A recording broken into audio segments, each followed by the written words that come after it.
Hi, welcome once again. It's been quite a while since the last session. In the last session, we talked about how and why the Old Testament is the law and the New Testament is not.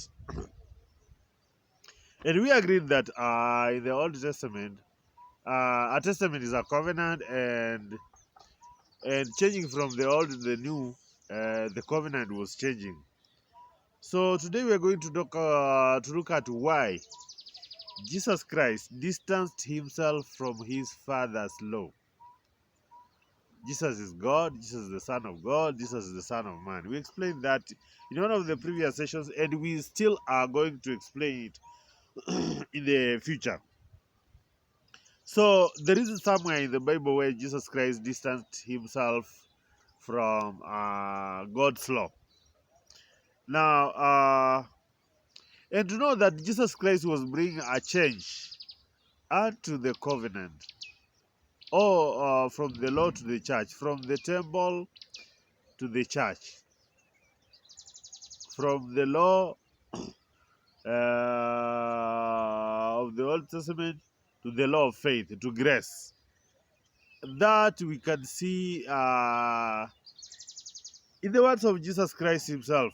Let's begin by looking at Matthew chapter 5, verse 12 through 22, but we won't necessarily read all the 10 verses.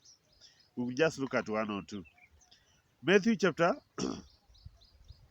5, from verse 12.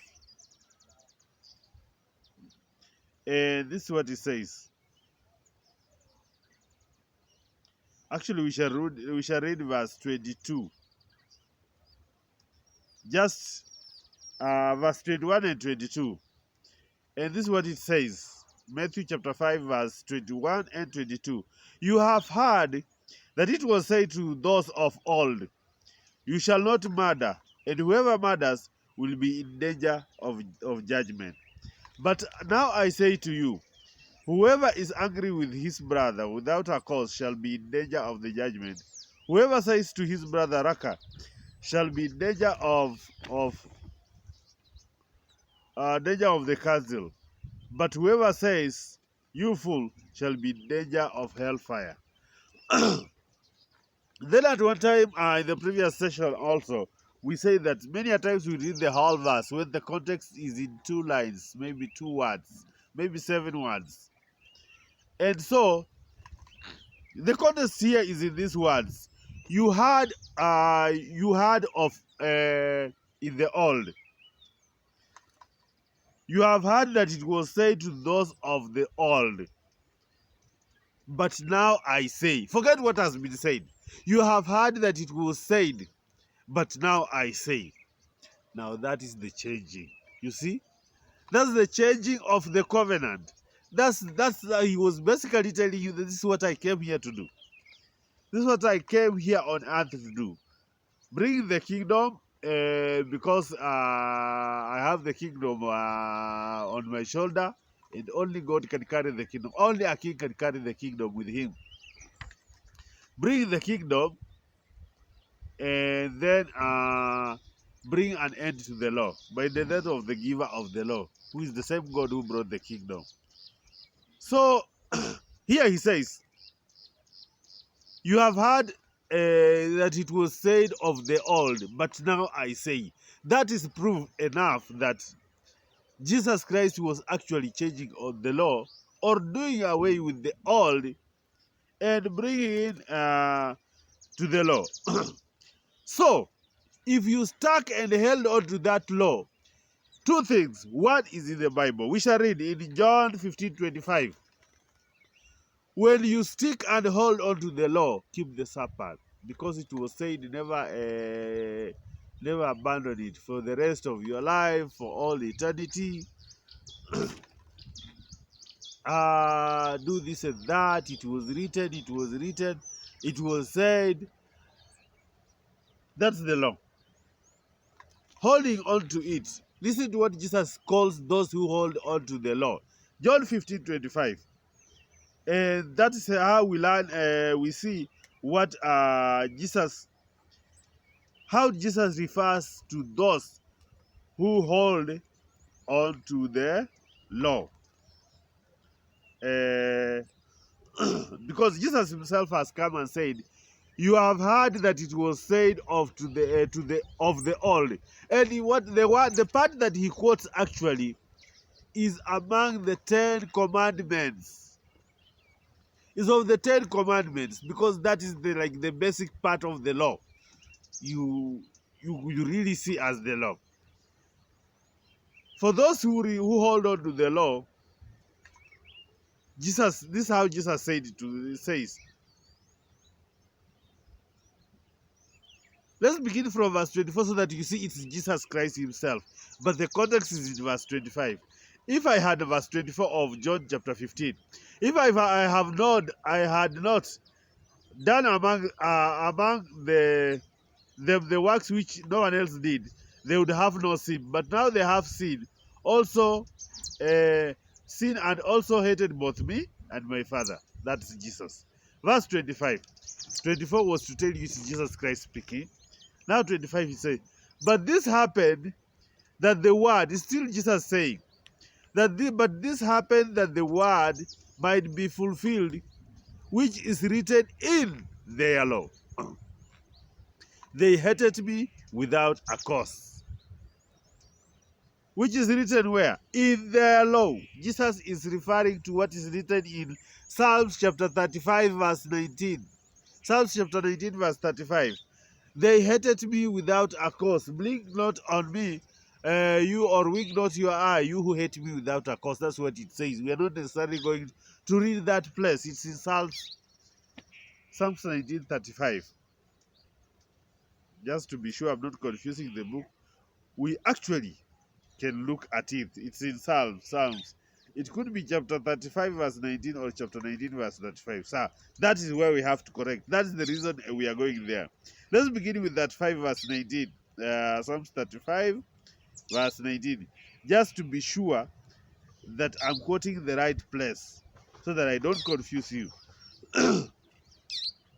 Verse 19 says, yeah, it's written in Psalms chapter 35 verse 19. It says, let them not rejoice over me who are wrongfully mine enemies, nor let them wink with the eye who hate me without a cause. That's where Jesus was referring to when he said it is their law. We agreed previously that the whole of the Old Testament is the law. So whoever sticks to the whole of the Old Testament and really lives by it and wants to be justified by it, that is his law. Because according to Jesus Christ, Jesus Christ is God. And God refers to the things that are not as if they already are. God refers to things that are not. So when Jesus Christ comes, his death shall bring an end to the law. Why? Because he is the lawgiver. He is God who gave the law. And in the law, there is a clause that says, a wife is under a husband until the husband dies. Is under the husband's law until the husband dies. So God was husband to Israel, that we saw in Jeremiah chapter 31, from verse 31 through 34, from verse 32 through 34, and also in Isaiah 53 something. So God specifically says he was husband to Israel. So when God was husband to Israel, he gave the law to Israel. Because the law was not given to the whole world. When believers, charismatic preachers, says, in God's law, it says God's law was never given to us, the New Testament church. God's law was given to Israel. Why? It was given by the husband, who was God. And God expressly says he was husband to Israel. And now, for the law to be of Israel, to take the law of Israel, the giver of the law has to die. It is in the same law. He put in the same law a clause of taking the law of Israel, that her wife is under her husband's law until when the husband dies. Then the wife is free from the same law and is even free to marry another husband. Now, so God is husband to Israel. So God has to come down and take flesh. That's why Jesus Christ came down and says, "A son to us, a son is given." Isaiah 9:6. 6:9. Unto us a son is given, unto us a child is born, and of all the other things that is said there, the kingdom, the garment of heaven is on his shoulders. The garment is the kingdom. Only the king can carry the kingdom. That's why it goes on to say, and his name shall be Mighty Father and Wonderful God. Mighty God and Wonderful Father, or something like that. You see, the Son, but it's also God again. So, God being the lawgiver, he comes down and dies. Why? So that Israel can be free of the law. But when he resurrects as Jesus Christ, he's a new man now. And he's open for any believer, any woman to come to him. Whoever believes now. So when God gave the law, Jesus Christ now, to God, he usually refers to things that are not as if they already are. Remember, he said to Abraham, "You are a father of many nations." When Abraham did not even have one son, one child, forget even if it's a son or daughter. Abraham did not even have one child, but he was called, referred to by God as the father of many nations. To confirm that, our reference is in Romans chapter 4, verse 17. Romans 4, verse 17. Romans, after Acts. Romans chapter 4, verse 17. That's where, that's our reference to confirm that God calls things that are not as if they already are. Verse 17 of Romans chapter 4, and it says, "As it is written, I have made you a father of many nations," that was in brackets, "in the presence of him whom he believed, God, who gives life to the dead and calls," now the context, "and calls those things which do not exist as though they did." Now you understand God. So Jesus Christ is here. His death on the cross is being the husband and the lawgiver. Only his death shall wipe off the law. So, until the time he's going to die on the cross, that's when the law shall be taken away, wiped away, taken off man. But now Jesus is here and is already referring to it as it has been done already. He says it is written in their law, because to him that law is already taken away. That law no longer exists anymore. He has wiped the law. He has taken the law of man. Why? Because he calls, or he refers to things that are not as if they already are. That is the reason. That's the reason Jesus Christ referred to the law, distanced himself from God's law. That is the reason. Why? Because Jesus Christ is the same God, and he has come down to get the law of man. However, to get the law of man, he has to die, because he is the same lawgiver. Only in one of his principles, in his being, his nature. His nature is, he refers to things that are not as if they are already done, as if they already exist. So from where he's sitting, Jesus Christ, when he was speaking that, he was already seeing like the law he has already died, and the law has already been taken off man. Why? Because he refers to things that are not as if they already are, as if they already exist. That is the exact reason Jesus Christ would distance himself from the law of God.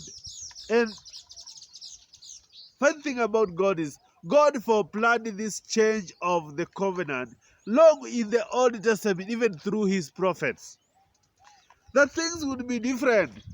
The ark of the covenant will be no more. There will be teachers. He will make to you teachers to teach you, to prepare them to teach the church. And that's in Jeremiah. God planned this long in the old, and that's in Jeremiah chapter 3, verse 15. Jeremiah chapter 3, verse 15. So that we can see through prophets, God speaking about the future, when things will be different, when he would have changed the law, and the situation will not be the same.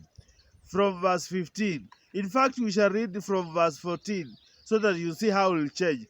Look, return. That's from verse 14. That's verse 14 of Jeremiah chapter 3. Return, O backsliding Israel, says the Lord, for I am married to you. I just said a while ago that God referred to Israel. Israel was the wife to God, right? And he just confirmed. That's not the reason I came here. Well, but I came here to tell you something else. And just reminded, we just confirmed something else. He says, verse 14, return, O backsliding Israel, children, says the Lord, for I am married to you. I'll take you, one from a city and two from a family, and I'll bring you to Zion. Now listen to verse 15. And I'll give you shepherds. He prepared this, the new covenant, long before in the old. And I'll give you shepherds according to my heart, who will feed you with knowledge and understanding. Told you, the rest of the Lord is of knowledge and not about religiosity or religion. And now he foreplanned this in advance, that he'll give you shepherds who will guide you and lead you into knowledge of the truth.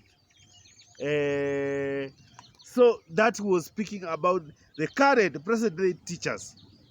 I said in one of the previous sessions we explained how the church began, and we said the disciples were not the church.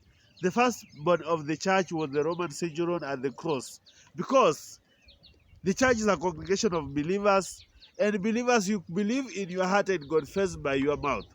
When Jesus Christ as a man died, was put to sleep, so that the woman, the church, now had to be made out of him. The Roman soldiers opened his rib, and just after that, things happened. The storm, darkness, and all that. And the first person to believe and confess was the Roman centurion at the cross, who said, surely this was the Son of God. Why? He believed in his heart and said, confessed by his mouth, that surely Jesus Christ, that was the birth of the church. Who are disciples then? Disciples are just builders. Now, those are the shepherds now, who are to guide and build the church.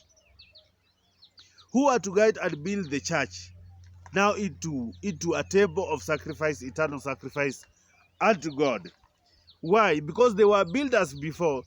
Teachers, Pharisees, teachers of the law, Pharisees, Sadducees, all those were builders. And that's why Jesus Christ referred to them as the stone, himself as the stone the builders rejected. So they were the builders who teach people to live and to keep the law.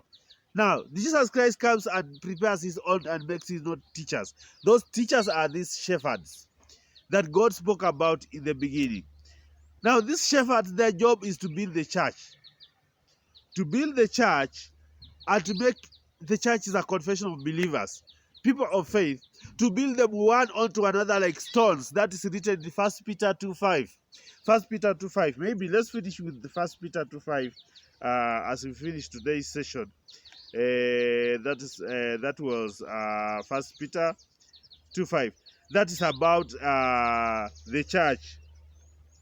The church, or believers being built like stones now. Jesus Christ being the cornerstone, and then the rest are stones built one unto another.